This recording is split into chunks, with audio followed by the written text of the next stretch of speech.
ನಮಸ್ತೆ ಎಲ್ಲರಿಗೂ. ನನ್ನ ಹೆಸರು ಶ್ರೀದೇವಿ ಮಿಣಿಜಿಗಿ ಅಂತ ಹೇಳಿ. ಶ್ರೀ ಮಹಾಲಕ್ಷ್ಮಿ ಹಾಗೂ ಶ್ರೀ ಕಾಡಸಿದ್ದೇಶ್ವರ ವೃದ್ಧಾಶ್ರಮ ಬನಹಟ್ಟಿ, ಬಾಗಲಕೋಟೆ ಜಿಲ್ಲೆ.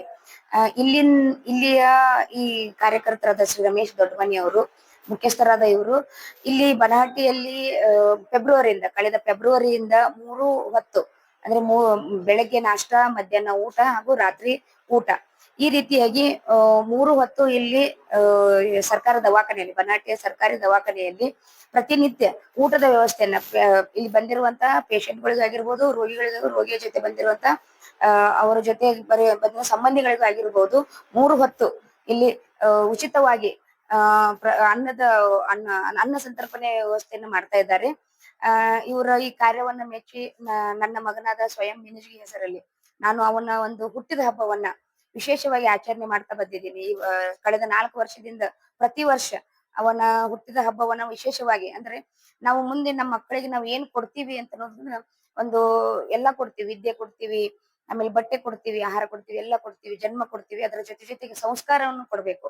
ನಮ್ಮ ಮಕ್ಕಳಿಗೆ ನಾವು ಏನ್ ತಿಳಿಸಿ ಹೇಳ್ಬೇಕು ಅಂತಂದ್ರೆ, ನಾವು ಈ ಸಮಾಜದಲ್ಲಿ ಬದುಕ್ತಾ ಇದ್ದೀವಿ ಅಂತಂದ್ರೆ ನಮ್ಮ ಜೊತೆ ಒಂದು 4 ಜನರ ಜೊತೆ ನಾವು ಅವ್ರನ್ನ ಹಂಚ್ಕೊಂಡು ನಾವು ಬದುಕ್ಬೇಕು.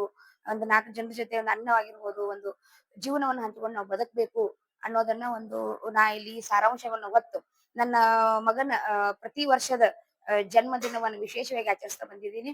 ಅದೇ ರೀತಿಯಾಗಿ ಈ ವರ್ಷ ಬನಹಟ್ಟಿಯಲ್ಲಿ ಈ ಶ್ರೀ ಮಹಾಲಕ್ಷ್ಮಿ ಮತ್ತು ಕಾಡಸಿದ್ದೇಶ್ವರ ವೃದ್ಧಾಶ್ರಮ ಅಶೋಕ್ ಕಾಲನಿ ಬನಹಟ್ಟಿ ವತಿಯಿಂದ ಇಲ್ಲಿ ನಡೆಯುವಂತ ಪ್ರತಿ ದಿವಸ 3 ಹೊತ್ತು ಏನು ಇಲ್ಲಿ ಇವರು ಅನ್ನ ಸಂತರ್ಪಣೆ ಮಾಡ್ತಾರಲ್ಲ, ಅವ್ರ ಜೊತೆ ಇವತ್ತು ನಾನು ಕೈ ಜೋಡಿಸಿದ್ದೀನಿ. ನನ್ನ ಮಗ ಸ್ವಯಂ ಮಿಣಿಜಿಗಿ ಹೆಸರಲ್ಲಿ ಅವನ ಜನ್ಮದಿನದ ಪ್ರಯುಕ್ತ ಈ ದಿನ ಮಧ್ಯಾಹ್ನ ನಾನು ಇಲ್ಲಿ ಊಟದ ವ್ಯವಸ್ಥೆಯನ್ನ ವಹಿಸ್ಕೊಂಡು ಇದರಲ್ಲಿ ಈ ಒಂದು ಪುಣ್ಯ ಕಾರ್ಯಲ್ಲಿ ನಾನು ಭಾಗಿಯಾಗಿದ್ದೀನಿ ಅಂತ ಹೇಳಿಕ್ಕೆ ತುಂಬಾ ಇಷ್ಟಪಡ್ತೀನಿ. ನಮಸ್ಕಾರ. ಮತ್ತು ಕಾಡಸಿದ್ದೇಶ್ವರ ವೃದ್ಧಾಶ್ರಮ ಮತ್ತು ಅನಾಥಾಶ್ರಮ ಬನಹಟ್ಟಿ ಶ್ರೀ ರಮೇಶ್ ದೊಡ್ಡಮನಿ ಅವರ ಇದೇ ವರ್ಷ ಫೆಬ್ರವರಿಯಿಂದ ಅನಾಥಾಶ್ರಮ ಸ್ಟಾರ್ಟ್ ಮಾಡ್ಯಾರಿ. ಹಂಗ ಅನಾಥಾಶ್ರಮ ವತಿಯಿಂದ ಸರ್ಕಾರ ದವಾಖಾನೆಗೆ ಬೆಳಗ್ಗೆ ನಾಷ್ಟ, ಮಧ್ಯಾಹ್ನ ಊಟ ಹಾಗೂ ರಾತ್ರಿ ಊಟ ಉಚಿತವಾಗಿ ಸೇವೆಯನ್ನು ಸಲ್ಲಿಸತ್ತಾರು. ಸೊ ಹಿಂಗ ಹೆಚ್ಚಿನ ರೀತಿ ದಾನಗಳನ್ನ ಮಾಡ್ರಿ ಅಂತ ಕೇಳ್ಕೊತೀವಿ.